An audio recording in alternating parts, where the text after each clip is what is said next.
Look closely at Rolex's 2026 lineup, and you'll see a massive split. Half of these new releases represent genuine, high-end horology, while the other half are little more than standard cosmetic swaps. The problem is, watch media treats every single release like a historical event.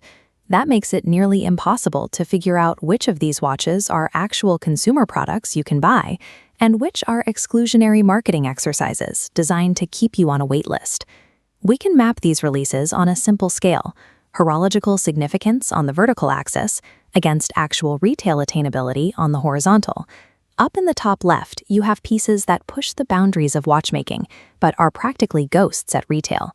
Think of the new off-catalog Daytona, an elite, highly complex piece most buyers will never see in a display case. Down in the bottom right, you have the high-volume models. The new ombre Datejust sits right here. It looks great and is accessible to order, but mechanically, it is identical to the Datejust from 3 years ago. Navigating the catalog successfully means comparing the prestige of a release against the genuine probability of your AD ever calling you to pick it up. We have to start at the absolute top of the collection with the biggest surprise of the year: the new steel and platinum Rolesium Daytona. This piece earns its significance entirely through its face.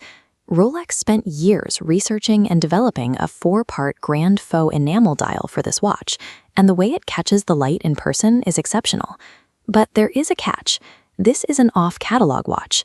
You will not find it on the official Rolex website configurator, and it is completely hidden from standard retail traffic. Joining it in the VIP tier is the new 40mm day date. Rolex introduced a brand new proprietary alloy here called Jubilee Gold, sitting nicely between yellow and Everose, and paired it with a deeply textured green aventuring dial. The input required for either of these pieces is steep. They demand a multi-figure spend history and a rock-solid, multi-year relationship with an authorized dealer. These models represent elite value retention and top-tier craftsmanship, but unless you've spent the last decade building your AD profile, they are ultimately mirages for the average buyer. That brings us to a highly unexpected revival. After being quietly discontinued in 2024, the Yacht-Master II is back. Rolex equipped it with a brand new movement, the Caliber 4162. The countdown functionality is now controlled directly at the pushers, triggering a central chronograph seconds hand that runs backwards when activated. They also redesigned the exterior interface. The countdown numbers are off the bezel entirely, replaced by a traditional bidirectional blue Cerachrome dive time layout you'd normally see on a Submariner.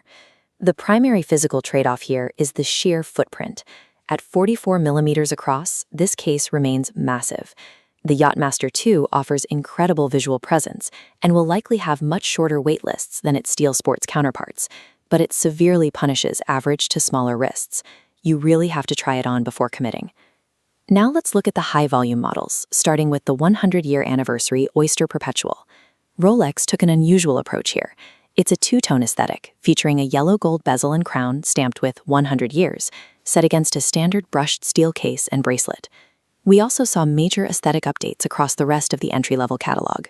There's a new 1970s Jubilee motif OK with a brilliant lacquer finish, and a Datejust featuring a striking green ombre dial that fades from black at the edges to a vivid emerald center. We have to look at the reality of these releases. Beneath the vibrant colors and new light play, these are standard, mechanically unchanged platforms, and that creates a massive retail bottleneck.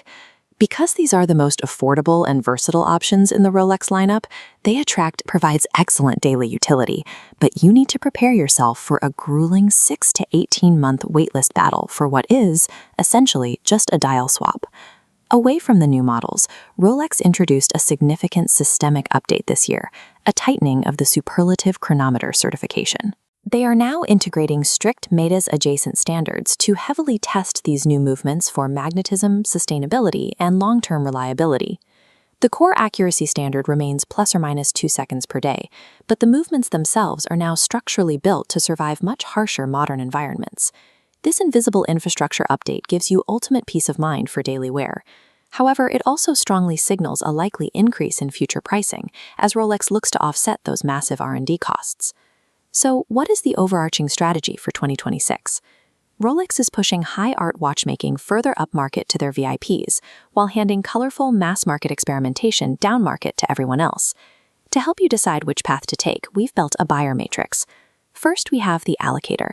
If you are a VIP with a high spend history, you should demand the off-catalog Rolesium Daytona to secure maximum horological return on your investment. Next is the upgrader. If you are an everyday luxury buyer looking for a single reliable piece, target the green ombre Datejust or the OP36 motif. You get extreme daily versatility, provided you have the patience to wait for it. Finally, we have the contrarian. If you want a statement piece and prefer a faster allocation, embrace the bulk of the Yacht-Master II, or lean into the sheer oddity of the solid gold OPs.